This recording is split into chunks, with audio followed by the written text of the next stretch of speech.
Cyrus and Robby, welcome to the American Glutton Podcast. It's great to be here. Thank you so Thank much you for so having much us. for inviting us here, Ethan. We're very excited to hang out today. Have a good time. Absolutely. Diabetes is not something, or pre-diabetes is oddly not something I was afflicted with, even at my heaviest, but I do have a daughter with type 1 diabetes.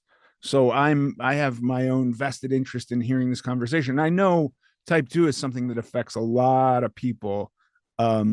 So I'm fascinated by what you guys are doing. Awesome. Yeah. I mean, it's funny because in the world of nutrition, over the past like 4 or 5 years or so, there has been an explosion of conflicting philosophies and conflicting viewpoints.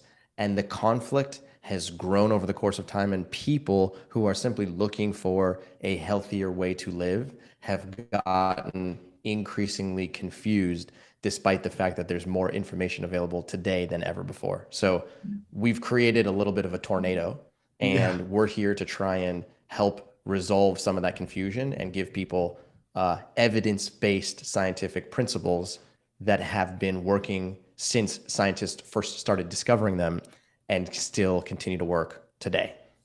Yeah, I mean, like in the world of diets, which is really where I'm more am thinking about typically, because I've been on done all these diets. You could get like almost religious type zealotry about the different types of diets, and arguments and fights over vegans versus carnivores, and I can't believe we've even gotten to that level now where Correct. there's a group that advocates that plants are harmful to us, and the whole thing is really wild. So yeah, what is the quick fix that you guys recommend for diabetes? Okay, so here's the best part. There is no quick fix. We don't like quick Perfect. fixes. Good. Okay. I don't either. We don't subscribe to any of these like get rich quick schemes, get healthy quick schemes, lose 27 pounds in the next 30 days. Like all of the marketing that you see in the grocery store, in the checkout stand, that's exactly the type of marketing that we can't stand, because it's all about short-term improvements, short-term weight loss, short-term calorie restriction that could promote weight loss. And then as a result of that, people who follow this sort of like, I need results quickly mentality end up maybe getting results in the short term. And then they can't sustain those changes over the course of time. And it ends up causing a sort of yo-yo pattern that, throws their entire life out of whack. So Yeah. we hate that. We absolutely hate that. And we have tried to construct an entire philosophy that is, again, it's grounded in science. And it basically, sure, it can work in the short term, and it definitely does work in the short term, but it's not designed to only work in the short term. It's designed to work in the short term and the long term and give you long lasting results.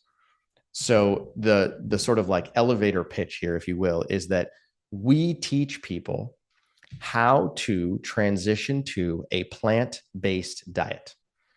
And by doing so, by eating more plant-based material on a meal by meal basis and on a day by day basis, people find that their blood glucose in the fasting state comes down. They find that their post-meal blood glucose comes down.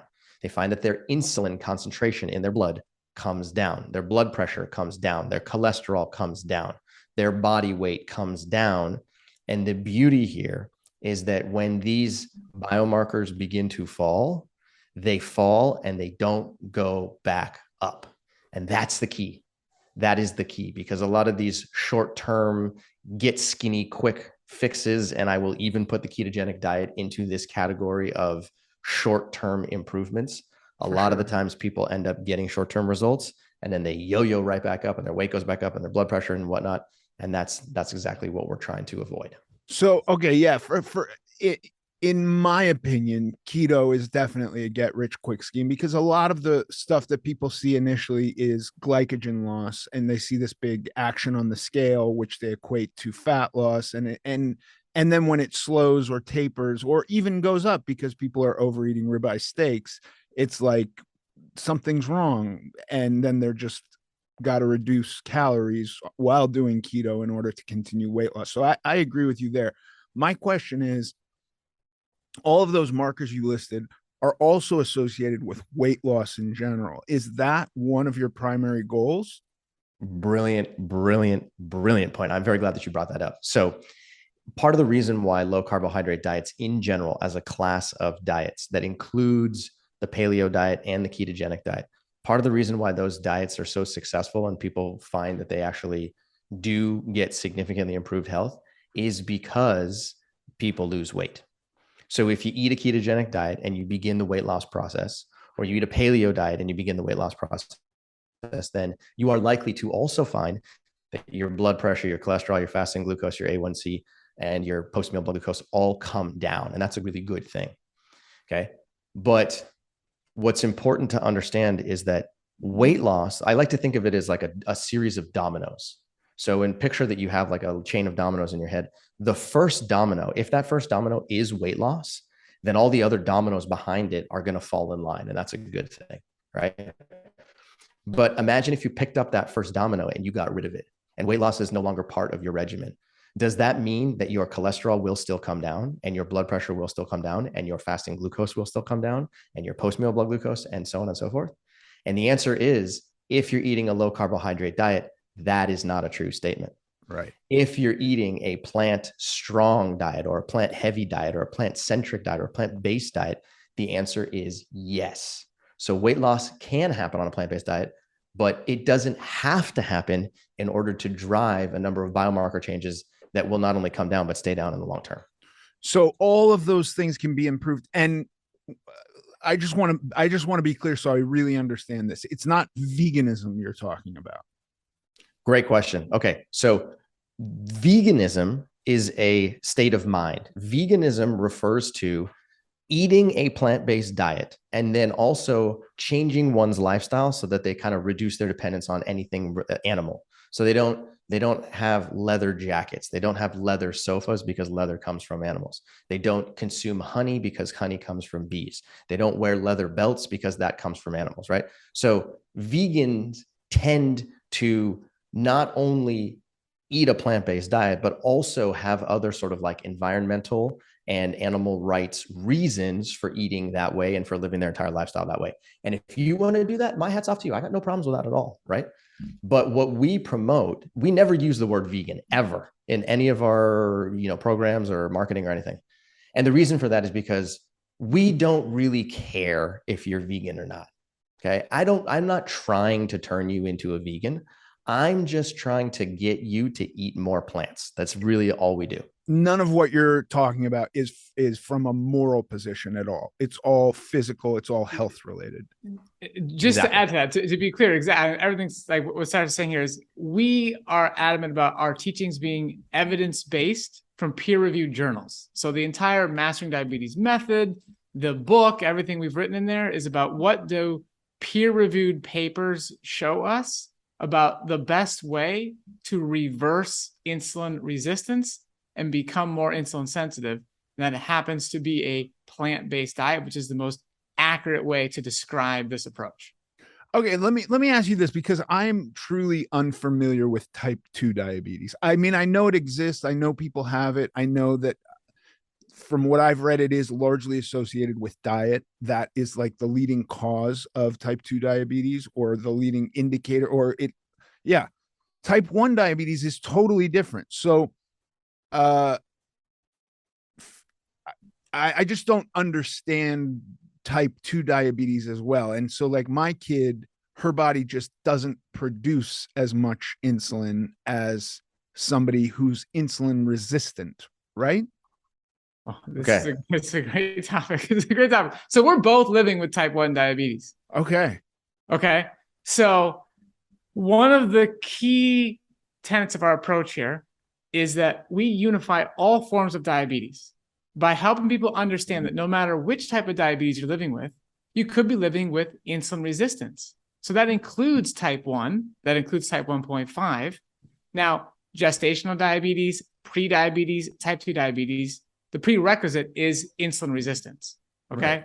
But all types of diabetes, you could be living with insulin resistance. So that is the underlying component, which basically leads to what we call blood glucose fluctuations, all right? So I'll let Cyrus describe, what is insulin resistance and what causes insulin resistance, because that really is the cornerstone of everything we're talking about at Mastering Diabetes. Right. Okay, good. Okay, cool. So it sounds to me like, Ethan, what you're trying to figure out is what causes type 2 diabetes and what is the sort of like progression to get there in the first place. Is that right? Yeah, and really just personally, so I can understand if my kid has insulin resistance, we would see that when we have to drastically or markedly increase the bolus of insulin that she's receiving for carbohydrates versus somebody whose body's producing insulin, it's just not working as efficiently. Yeah, very good point. Okay.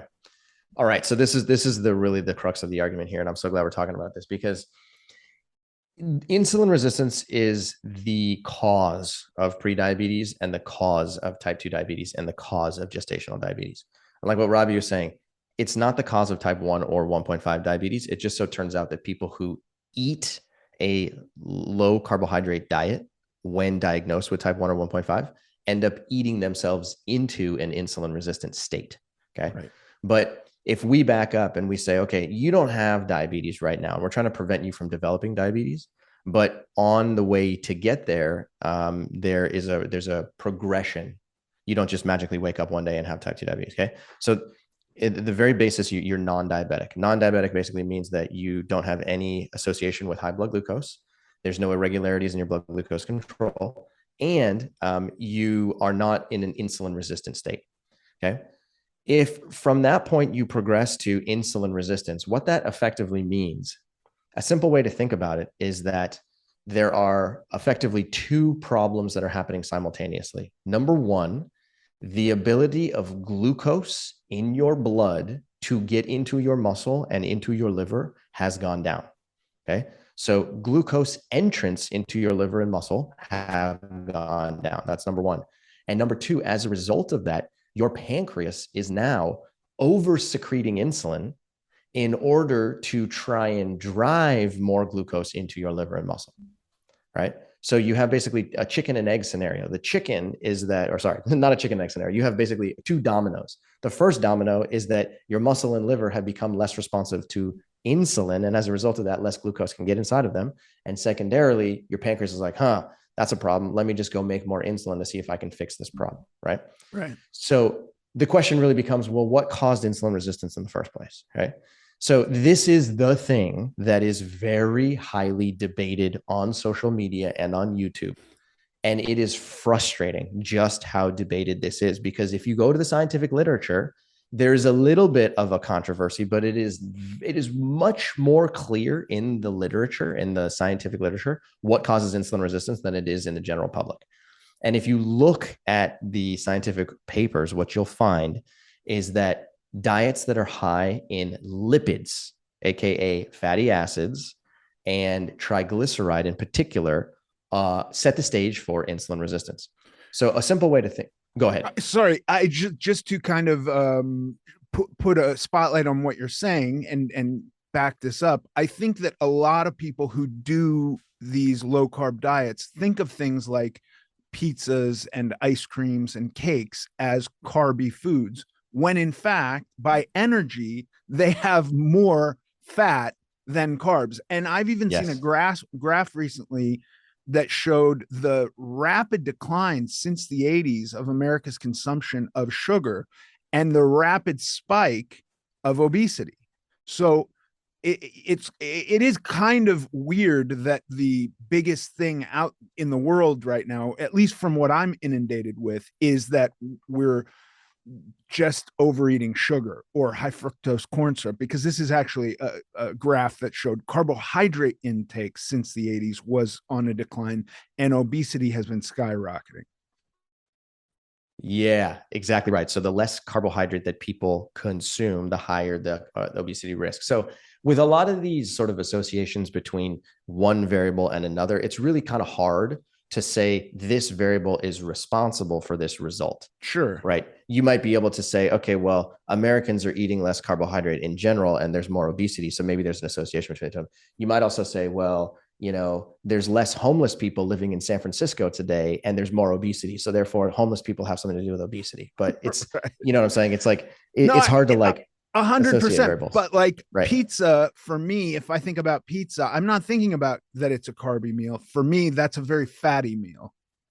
You're absolutely right. There's no question about it. So let's talk about fatty meals here in particular, because there's so much marketing around eating foods that are high in fat and avoiding carbohydrate anything. Okay. So let's just say that you decided that you wanted to eat a fat rich meal because you're eating a ketogenic diet and that's what you've been told to do.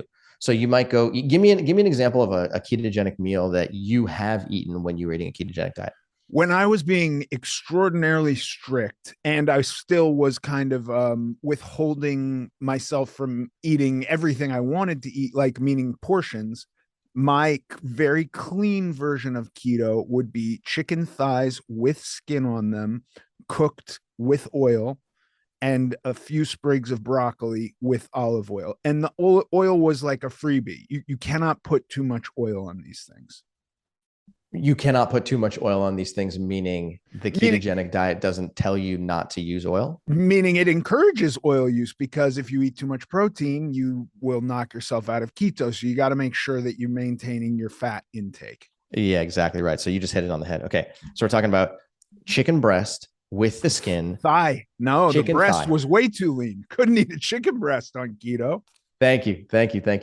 Chicken thigh with the skin, with olive oil on the chicken, plus olive oil on the asparagus as well. Correct? Yeah, and the vegetable was, thought of as a fiber supplementation, and throughout the day I would make sure through green vegetables not to get more than 30 grams of carbohydrates.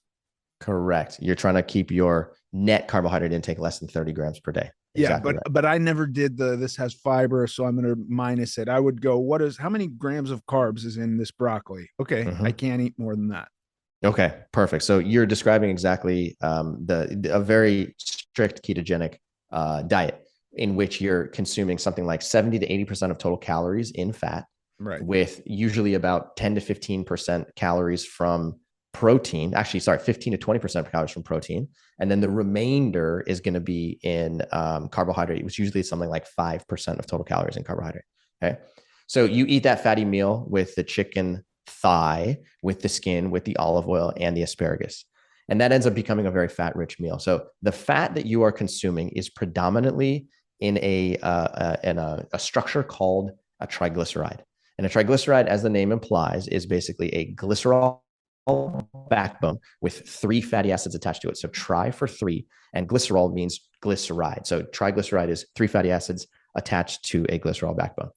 When you consume those triglyceride molecules, they basically go in your mouth, travel down your esophagus into your stomach. Inside of your stomach is where there's an acid bath. You can think of it that way. And that's where proteins begin to get unfolded from their native conformation and they become linearized, and where there's the sort of preparation for food digestion happens. The partially digested food material inside of your stomach is then passed to your small intestine. Inside of your small intestine, that material is called chyme, chyme, and chyme is basically partially digested food material. The chyme is then acted on by a whole collection of enzymes that come from, number 1, your liver, number 2, your pancreas, and number 3, the walls of your small intestine. Okay. So your small intestine is literally like a bioreactor in which there are inputs from your liver, from your pancreas, and then also from your small intestine itself. And those enzymes are specifically designed to act upon the partially digested food material and completely digest it. And when I say completely digest it, I mean take very long, complicated structures and break them down into simpler structures and then into individual units. And those individual units can then be transported through the walls of your small intestine and transported into your blood. So when it comes to fatty acids in particular, the triglycerides end up inside of your small intestine. Inside of your small intestine is where the glycerol and the 3 fatty acids are broken apart from one another. So the glycerol kind of goes on to do its thing. Okay. The 3 fatty acids then are then absorbed through the walls of your small intestine, and they are put into what are called chylomicron particles. So the chylomicron particles have one job, and that one job is to take the fatty acids that came from the meal that you just ate and deliver those to your adipose tissue, your muscle, and your liver. Those are the 3 destinations. Okay. So those chylomicron particles, think of them as like little Amazon delivery trucks. There's billions of them. And their job is to basically just go and put all the fat that you just ate, put it somewhere. Okay. So in an ideal world, those chylomicron particles would go directly to your adipose tissue and put 100% of the fat inside of your adipose tissue. And the reason why I say 100% is because your adipose tissue, your fat tissue, is actually a very safe place to put fatty acids and to keep them for long periods of time. It is enzymatically and mechanically designed to absorb fatty acids when possible, when they're present, to lock them up into triglyceride molecules again and hold on to those triglyceride molecules for days, weeks, months, or years, depending on how much supply is present. So that's actually a great place to put fat. But most people think fat tissue equals bad, fat equals bad. And that is a true statement when there is excess fat tissue inside of your abdominal cavity or, inside of your subcutaneous layer as well, right? So in an ideal world, those chylomicron particles would deliver the fatty acids only to your adipose tissue. But what ends up happening is that the chylomicrons deliver to your adipose tissue, but then there's a spillover. And the spillover ends up going inside of your liver and inside of your muscle. So excess fatty acids are put inside of your liver, and put inside of your muscle. And that is okay to a certain extent. Your liver and muscle have the ability to absorb fatty acids from the chylomicron particles and store them so that they can be used into the future, because those fatty acid molecules are a fuel and they can be used to burn for ATP. But your liver and muscle have a very small reservoir, a very small storage capacity for fatty acids. So when you're consuming a high fat diet, it is very easy to overwhelm your liver and overwhelm your muscle with excess fatty acids that goes beyond their physiological design. So as a result of that, when you eat one fatty meal after another fatty meal after another fatty meal, what ends up happening is that the excess fatty acids that get put into your liver and muscle end up accumulating over the course of time. And this is where you go directly into the scientific research and say, okay, well, what problem does that present?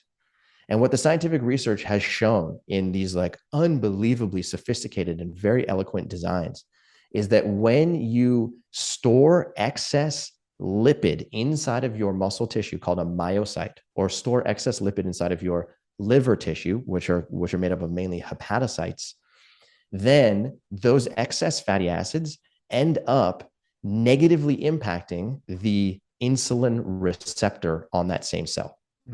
Okay, so a cell has hundreds or even thousands of insulin receptors on the outside environment. And these are these little antennae that are sticking up into the outside environment, and they're just waiting for insulin to show up. Okay. But what happens is that when you first put a collection of fatty acids inside of that cell beyond its design, then those fatty acids actually undergo a whole collection of biochemical transformations. They end up creating these particles called ceramides and diacylglycerols and yada, yada, yada, fancy names. Those derivatives of those fatty acids end up negatively affecting the insulin receptor. So the insulin receptors are still there. They're just not as functional. Is it because they don't want any more of what you seem to be putting into it? That's exactly right. It is a self-defense mechanism. So effectively what a cell is trying to do, and cell inside of your muscle or liver, they're like, okay, let's think about this. There's a whole bunch of fatty acid material that's coming in here. We didn't ask for it. It's beyond my design. There's nothing I can do to prevent more of this fatty acid from coming in because Ethan keeps putting it inside of his mouth, right? But as a biological unit, if we're going to try and figure out a way to try and block more energy from coming into the cell, we can block the ability to communicate with insulin, or we can significantly reduce the ability to communicate with insulin. Because if we do that, then we can lower the amount of fatty acids that enter, and we can significantly lower the amount of amino acids and glucose that enter this tissue as well. And that's a good thing. So as a self-defense mechanism, they basically block the single most powerful anabolic hormone in your body, insulin, okay, the single most powerful hormone responsible for fuel storage and uptake. And they basically say, hey, insulin, I don't want to talk to you right now, because if I can not really communicate with you, then I can protect myself against excess energy accumulation. So that's why they do it. So as a result of that, when there's less insulin receptors that can now respond to insulin, what that means is that in that state, that is classic insulin resistance. You then decide that you're going to eat something that contains carbohydrate. It could be a banana. It could be a piece of bread. It could be, I don't know, a couple of spoons of black beans. It could be some quinoa. Anything that's either refined carbohydrate or whole carbohydrate. You put into your mouth, it then goes directly into your stomach, into your small intestine. The glucose from those carbohydrate molecules gets put into your blood and transported to your liver and muscle. Now, here's where insulin gets involved. Insulin goes, knock, knock, liver, muscle. There's glucose in the blood. Now's your time to take it up. Do you want to take it up? And both of those tissues respond by saying, remember, I'm not paying attention to you right now because I'm intentionally blocking you so that I can protect myself against taking on more energy. I don't want it. So as a result of that, glucose is like, well, that didn't really work. So now glucose is trapped in your blood, and insulin is trapped in your blood as well, because insulin can't physically dock onto its receptor as effectively.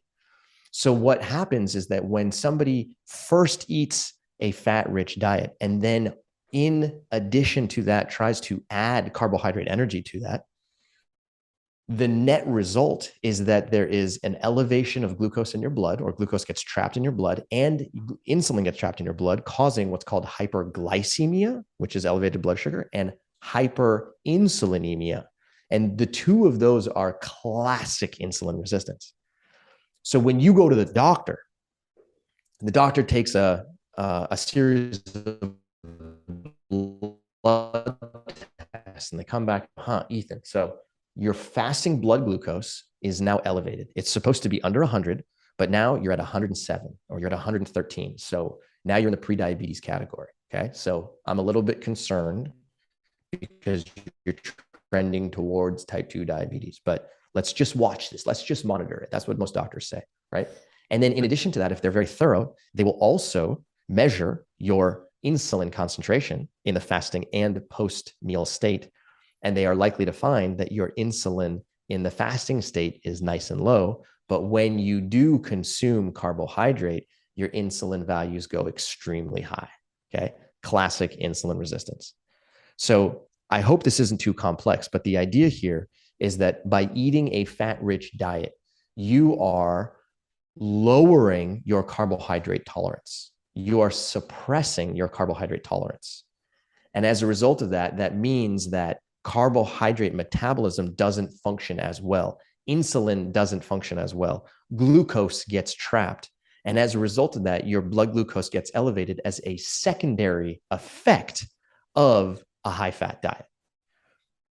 But most people don't really know this, and it's a little bit, there's many steps involved. So what ends up happening is that from the user's perspective, the user goes, oh, okay, let me think this through. I'm eating my ketogenic diet, and then I ate one banana and I checked my blood glucose and now it's high. So I guess the banana is the problem. I guess carbs are bad for me. The reason my glucose went high is because a banana is sugar, and sugar's bad for me, and sugar's going to make me more diabetic, and sugar's going to make me fat. Therefore, I should avoid bananas. I should avoid quinoa and rice and whole grains and potatoes, because when I eat those foods, my blood glucose goes high.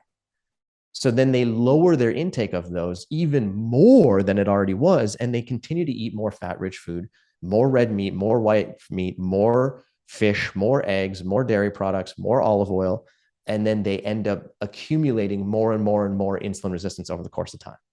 Yeah, look, I would never make any argument that any aspect of the American diet is healthy. Like, you look at you go anywhere in America and you look at just what generally is available as food. And by the way, I'm talking about from like Staples and Home Depot to the gas station to what people are buying for their kids for dinner.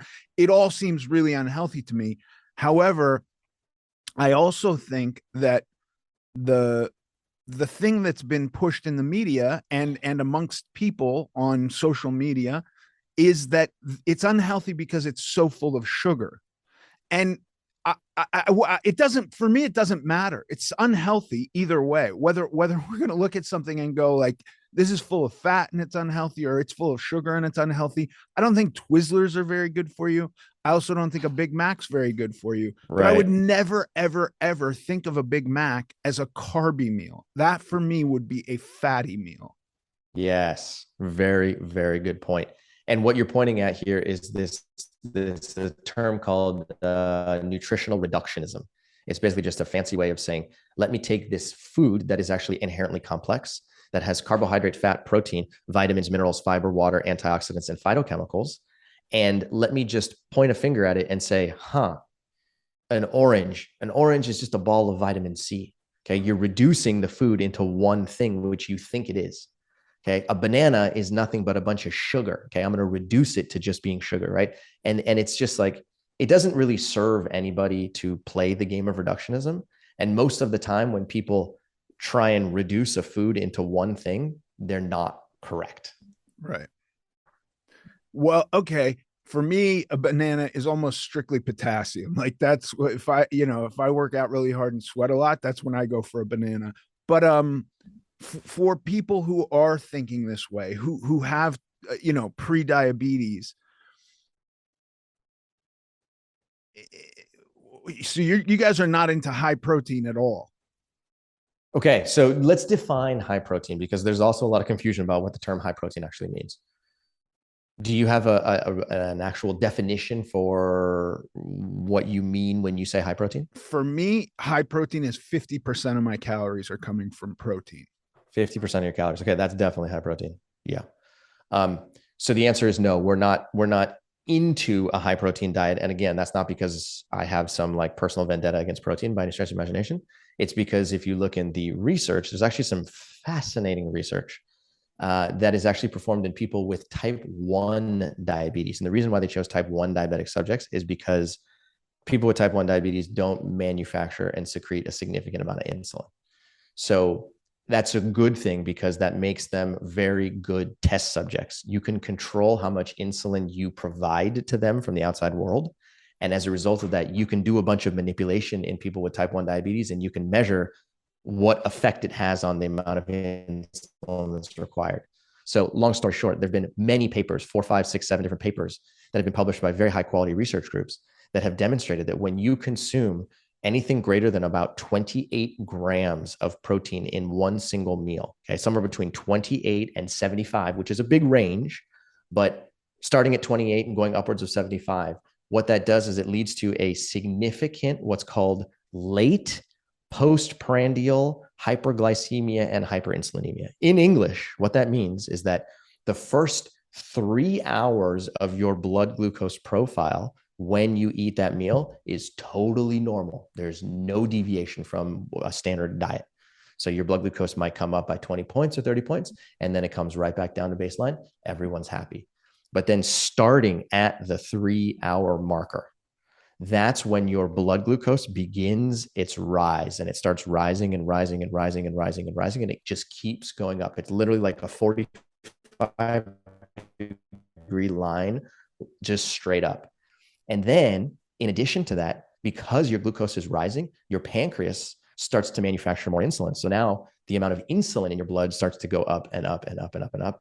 So that's why we refer to it as a late postprandial, meaning, 3 hours after you eat a meal, hyperglycemia and hyperinsulinemia, meaning both elevated glucose and elevated insulin. And that can lead to a 65% increase in your insulin production from one meal. Meal. Is that because the body has the toughest time breaking down protein, that there's that delay? Yeah, it's because, so there's actually many different aspects of protein. Protein metabolism is unbelievably complicated. It really is. Protein metabolism makes carbohydrate metabolism look like a joke, honestly. So the reason I say that is because amino acid uptake at the level of the liver and the muscle has its own dynamics associated with it. It's got its own sort of transporters and its own hormonal signals that allow amino acids to get in the first place. Then in addition to that, you also have you have hormones that are secreted by your stomach and secreted by your small intestine. that govern amino acid metabolism as well. Then you have your liver, which is capable of secreting glucagon. I'm sorry, you have the alpha cells in your pancreas, which secrete glucagon to go knock on the door of your liver to say, hey, liver, can you release some more glucose into the blood? Blah, blah, blah, blah, blah. But my point is that due to a collection of multiple different mechanisms, when you consume a high protein meal, a single meal, and of course, if that meal is repeated multiple times, then you can expect a higher blood glucose in the late postprandial phase. And protein itself is an insulin dependent fuel. So if you want to get amino acids inside of your liver and inside of your muscle, those amino acids require insulin. They just don't require as much insulin as glucose does, but they definitely do require insulin. So it's a very complex set of both hormonal and transport mechanisms which govern blood glucose and protein. And the net result is that more protein leads to higher glucose and higher insulin dependency. And fat also, ketones require glucose. All fuel into the body requires insulin, right? Yes, that's exactly right. So ketones definitely do require insulin. They require small amounts of insulin. But the benefits of the reason why ketogenic diet was discovered in the first place was because they did experiments on kids back in the 1970s with intractable epilepsy, basically a form of epilepsy in which these kids are getting seizures no matter what type of lifestyle they choose to live. So researchers decided that they wanted to try and experiment to see what would happen if they lowered their carbohydrate intake, like significantly lowered their carbohydrate intake. And what they found was that when they did that, the incidence or the frequency of seizures went down dramatically. And that's good because when we're talking about intractable epilepsy for young kids, this is a life-changing, absolute life-changing dietary modification. Okay.